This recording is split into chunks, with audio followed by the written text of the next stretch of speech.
What's up, guys? Guess where I am? I am in Hokkaido. I just started renting my Ninja 650 from a rental company in Sapporo, and I'm now heading down to Lake Toya, and maybe I'll vlog along the way about my little trip here. Maybe my first vlog for today will have to be about, you know, how am I going to rent a motorcycle for a road trip as a foreigner in Japan.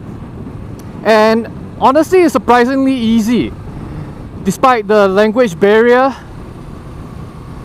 Now obviously the first thing you want to always have is, of course, your passport, and then the next document you might need is the what do you call that, the international driving license, international driving permit, and then of course your home country's license as well. Wow, these roads are really not easy to ride for someone like me who's used to very flat roads. There's a lot of uphill and downhill. So once you have those three documents, I would recommend that all of you really try and rent from a company in Japan called Rental 819. The thing is, most rental companies in Japan in general, they don't have staff that speak English or much English. I really want to keep a lot of this footage as unedited as much as possible, because this is a site that very few foreigners really experience, because number one, most people aren't really comfortable in driving outside of their own country, as Singaporeans do, but most don't do it on a motorcycle. They do it in a car where it's safer. So most rental companies in Japan, they don't exactly have a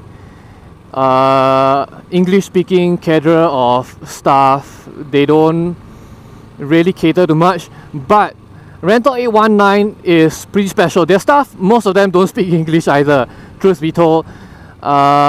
When I was renting the bike, they told me the one at Sapporo would have more staff that are comfortable with speaking English, but it turns out most of them don't really have a lot of English speaking ability.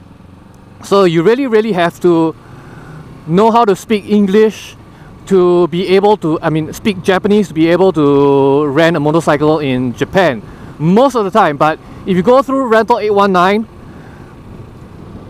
most of their documents are in English. At least the legal agreements, the stuff, the paperwork is all in English. So even if the guy serving you does not know any English, it's pretty much fine. And most of the procedures when taking over the bike is quite standard procedure, so you don't have much to worry.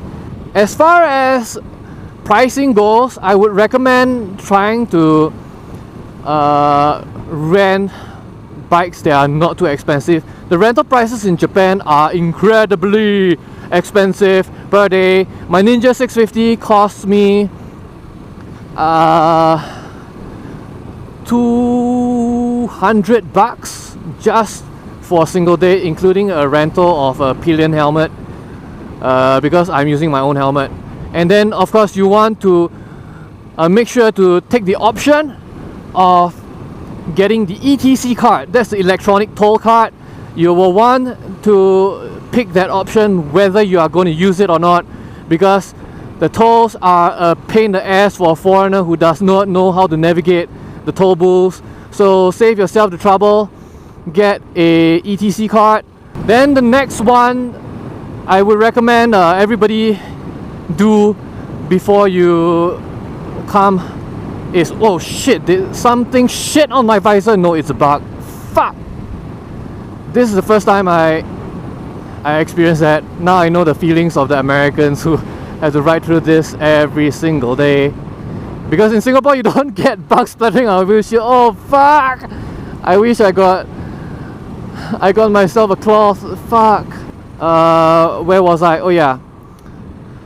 Was I on the GPS part or the bike part? Okay, let's start with the GPS. Okay, it's a good thing to always have something like what I have on my arm here, or bring your own your bike mount for a GPS unit, because the roads in Japan are a bit confusing. It's even more confusing if you are someone who drives in a country that is right-hand drive. For me, I'm comfortable because Singapore is left-hand drive, Japan does the same thing, so it's not an issue navigating around. Now, the last point I would like to make in rental is that when you choose a bike to rent in Japan, make sure to pick something substantial. Try not to go for smaller bikes under 300 or 400 bike, 300, 400 cc. You are not going to make it outside of the city, because as you can see, that you've got a lot of climbing to do, baby. You've got a lot of climbing to do, and anything lower than 400 cc, and especially if it's a sport bike, it's really going to be very difficult to climb up the mountain. Oh wow, just when I was outside, when I was out of the tunnel, the weather was so warm, I thought, hey, I don't need to bring another jacket. But now that you're in the tunnel, it's so freaking cold, and I'm worried that if I ride all the way down into the night, it might get colder. I think I better split up the vlog into multiple sections, because at the rate I'm going, I am going to take quite some time, because the speed limits in this area in general is quite low.